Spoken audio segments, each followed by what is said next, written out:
L'actualité de ces derniers jours à l'Assemblée nationale béninoise a suscité des inquiétudes chez un grand nombre de citoyens de notre pays. Et le bruit a largement couru que notre Parlement s'apprêtait à voter une loi pour autoriser l'entrée des organismes génétiquement modifiés OGM au Bénin. Si les très nombreuses réactions postées sur les réseaux sociaux montrent que les populations béninoises cultivent une vigilance vis-à-vis de la question des OGM au Bénin, ce qui constitue un motif de joie pour nous, et nous devons vraiment d'éclairer l'opinion publique sur la vérité des faits. En fait, contrairement au bruit qui a couru sur les réseaux sociaux, le gouvernement béninois n'a pas envoyé au Parlement un projet de loi autorisant l'introduction des OGM au Bénin. Par contre, ce qui est vrai, c'est que depuis 2 ans, notre gouvernement cherche à faire voter par l'Assemblée nationale une loi autorisant l'adhésion de notre pays à l'UPOV. L'UPOV, c'est l'Union internationale pour la protection des obtentions végétales et dans sa version de 1991. Ce qui a créé des inquiétudes ces jours-ci est le communiqué signé par le secrétariat général administratif de la présidente de l'Assemblée nationale le 24 janvier 2019, convoquant les députés à participer à une section extraordinaire sollicitée par 44 autres députés. À l'ordre du jour de cette session extraordinaire, il y avait un point 7 intitulé « Examen de projet de loi portant autorisation d'adhésion à l'acte de 1991 de la Convention internationale de la protection des obtentions végétales, entre parenthèses UPOV ». C'est cela qui a fait dire à certains, après la lettre d'un parlementaire, que l'Assemblée nationale s'apprêtait à voter une loi autorisant l'introduction des OGM au Bénin. En fait, qu'est-ce qui s'est passé? Toute cette histoire a commencé en février 2017, lorsque le gouvernement du Bénin a envoyé un projet de loi au Parlement invitant les députés à voter pour que le pays devienne membre de l'UPOV. Les raisons qu'ils ont avancées sont les suivantes. Tous les obstacles au commerce seront levés, élargissant ainsi la portée des marchés nationaux et internationaux, permettant à tout agriculteur ou producteur d'utiliser des variétés les mieux protégées disponibles pour ses activités de production végétale. Quand ils ont dit ça, ils n'ont pas ajouté que pour que le paysan, le producteur accède à ça, il doit payer des droits. Et il doit les payer chaque fois qu'il veut utiliser ces semences. Ils ont dit aussi que les agriculteurs et les producteurs béninois seront encouragés à devenir des sélectionneurs, puis à créer des sociétés de semences locales, nationales et internationales. Bon, on a souri un peu parce que comment les paysans vont créer, les producteurs vont créer toutes ces sociétés, alors que nous connaissons la situation actuelle. Alors, ils ont dit que l'UPOV va fournir un système transparent, efficace et facilement accessible aux petites et moyennes entreprises, offrant des possibilités d'affaires. Essayez de lire l'UPOV. Vous allez voir comment c'est compliqué et qu'on comprend difficilement. Donc la transparence n'y est pas. L'UPOV, ils ont dit, sera un moyen d'accroître les revenus des agriculteurs et des producteurs. Alors quand vous êtes abstrait, quand vous êtes obligé chaque année d'aller acheter vos semences chez celui qui l'a fabriqué, qui vous donne l'autorisation, je ne sais pas si ça vraiment facilite les choses. Et enfin, ensuite, ils ont dit, l'UPOV va encourager la création de nouvelles variétés permettant aux agriculteurs de relever les défis économiques et environnementaux. Enfin, que l'UPOV va faciliter la coopération gagnant-gagnant entre agriculteurs et obtenteurs. Nous avons combattu tout cela et nous avons démontré que ce n'était pas vrai. En fait, nous avons découvert, en analysant les choses, que c'est l'Organisation africaine de la propriété intellectuelle, OAPI, qui était à l'origine de la proposition que le gouvernement a envoyée au Parlement, poussant ces États membres à devenir membres de l'UPOV. Le Bénin semble être le seul pays à avoir suivi cette recommandation en Afrique francophone. En tant qu'organisation de la société civile, réunie au sein de la convergence globale des luttes pour la terre, l'eau et les semences, nous avons été reçus par le président du Parlement le 22 novembre 2017 et nous avons eu l'occasion de présenter notre position contre la proposition du gouvernement. Nous avons ensuite été référés à la commission du plan du Parlement. La commission du plan du Parlement, début janvier, nous convoque pour participer à la réunion de la commission. Le 4 janvier 2018, nous avons répondu d'homme présent et nous avons encore une fois présenté notre argumentation contre la proposition du gouvernement du Bénin demandant à ce que le pays devienne membre de l'UPOV 1991. C'était en présence du ministre de l'Agriculture, de l'Élevage et de la Pêche. Le ministre n'a pas été en mesure de convaincre la commission de voter pour le projet de loi du gouvernement. Et le président de la commission l'a invité donc à se concerter avec les organisations de la société civile afin de présenter un nouveau projet au Parlement tenant compte du point de vue des organisations de la société civile.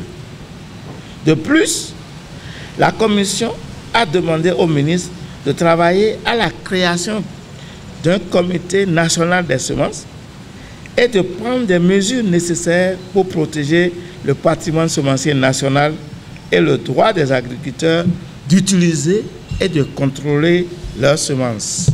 Les mêmes recommandations, c'est-à-dire que lorsque nous étions à la commission de plan le 4 janvier à l'Assemblée, les mêmes recommandations qui ont été faites là, ces mêmes recommandations ont été formulées à la suite d'un atelier national tenu le 13 mars à Cotonou, au Bénin Royal Hotel, sur la proposition du gouvernement demandant à ce que le Bénin devienne membre de l'UPOV.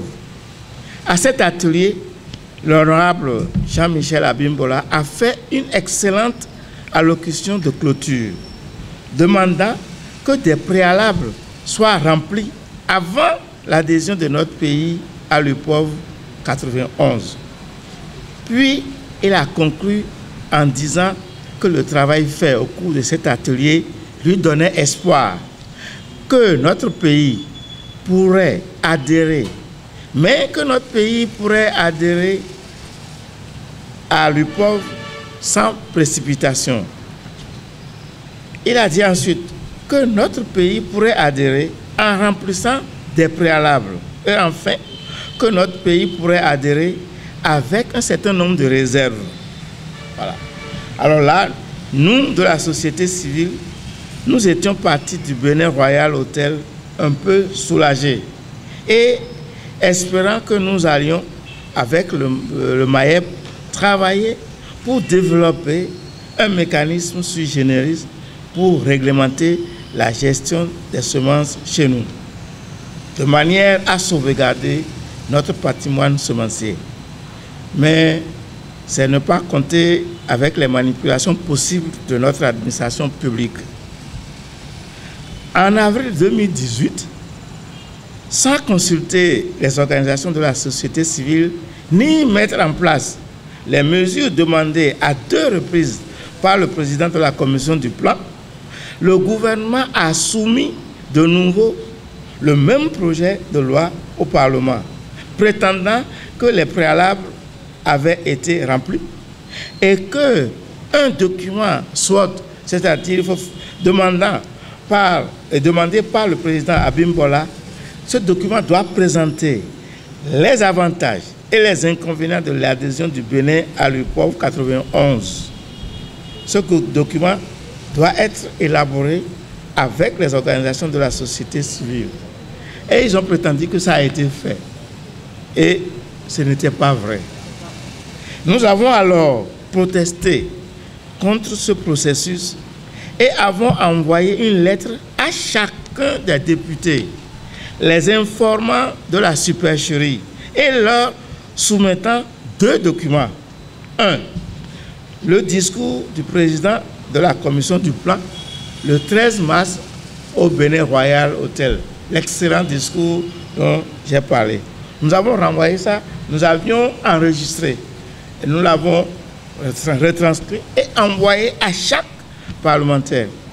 Et deuxièmement, nous leur avons envoyé aussi la résolution de l'Union européenne du 7 juin 2016 sur la nouvelle alliance pour la sécurité alimentaire et la nutrition. Et dans ce document, les paragraphes 63 à 76 disent que les agriculteurs ont le droit d'utiliser et de contrôler leurs semences.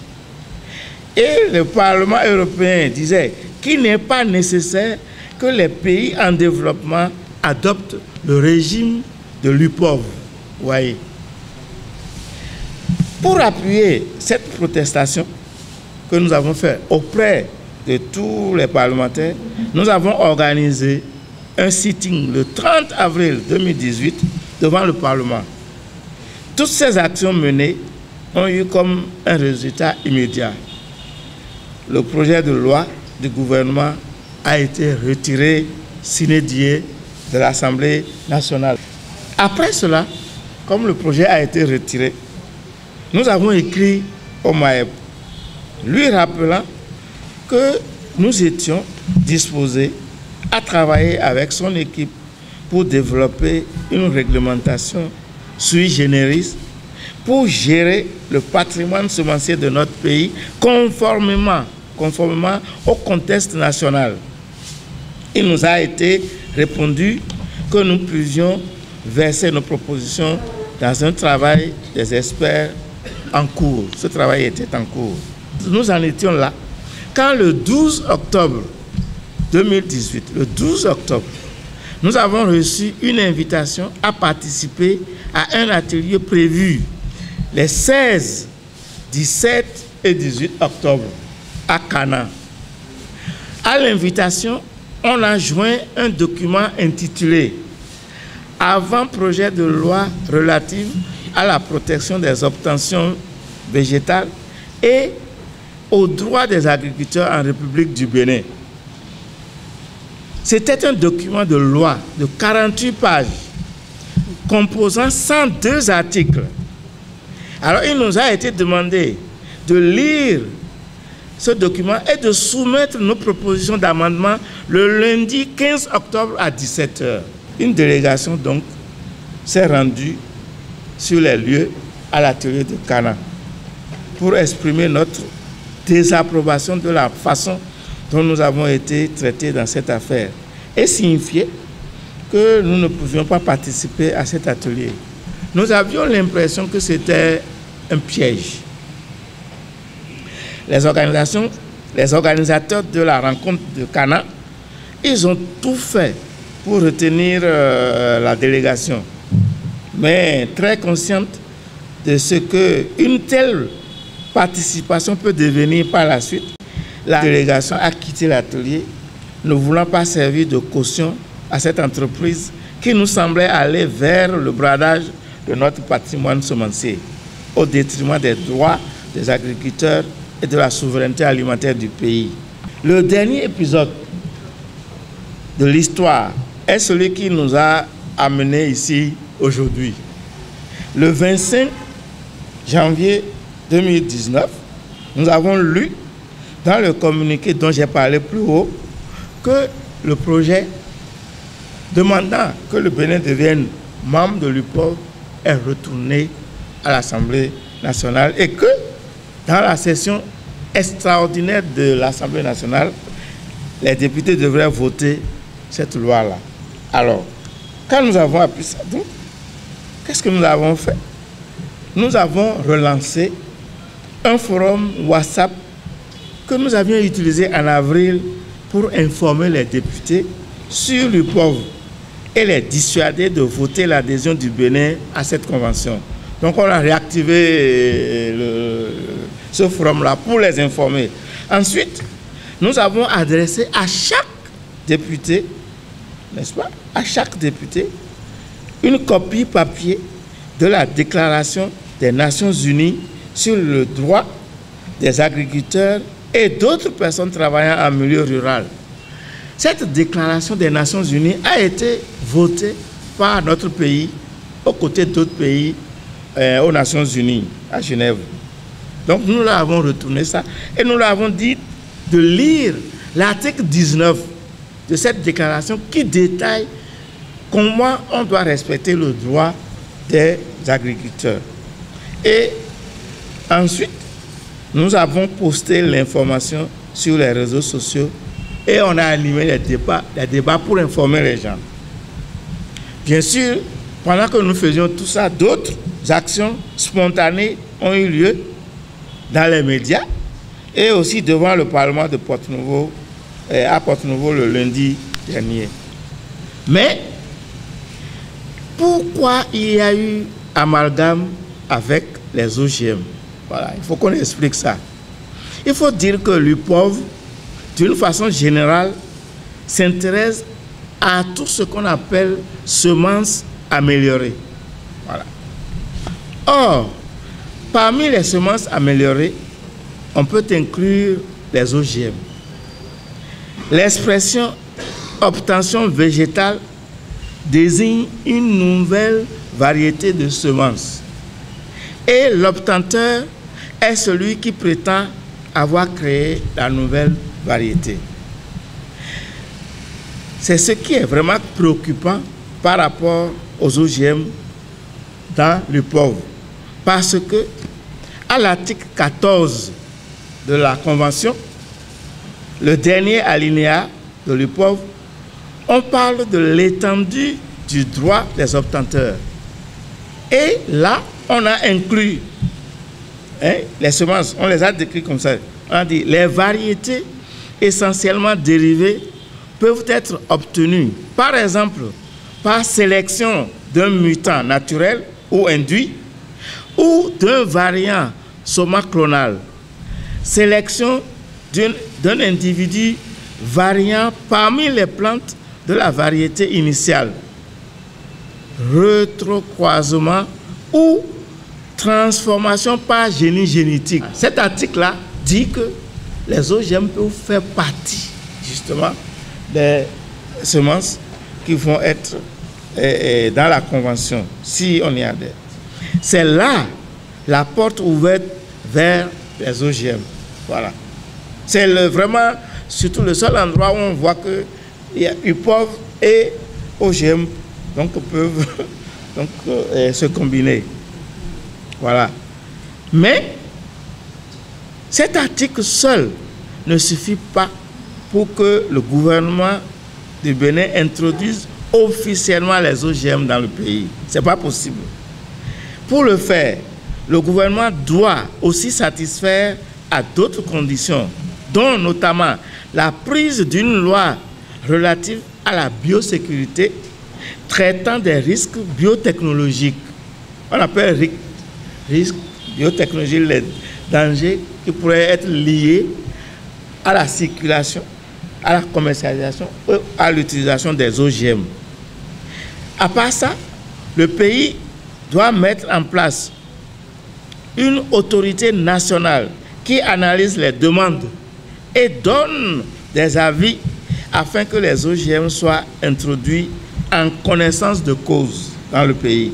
Si le gouvernement béninois introduisait les OGM sur le territoire national sans avoir satisfait à ces conditions, nous pouvons l'attaquer en justice et cela va être, risque d'être vraiment difficile pour lui de se défendre.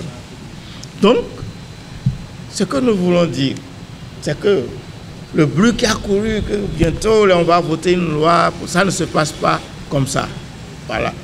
Ça ne se passe pas du tout comme ça. Et nous sommes là aussi pour veiller à ce que ça se passe, les choses comme ça se passent selon les règles de l'art. Voilà ce que nous voulions dire pour clarifier l'actualité autour de la session extraordinaire du Parlement qui a démarré le 28 janvier 2019. Là où nous sommes actuellement, nous ne pouvons pas dire que le gouvernement a introduit en fait une loi au Parlement. Nous ne pouvons pas le dire parce que nous n'avons aucun document du Parlement vraiment attestant cela. La seule chose que nous avons vue, c'est dans le communiqué qu'il y a eu au point 7, n'est-ce pas, ce point de l'ordre du jour qui a repris d'ailleurs le titre initial en 2017 du projet de loi que le gouvernement a envoyé au Parlement. Voilà pour éclairer toute la situation et merci de votre aimable attention.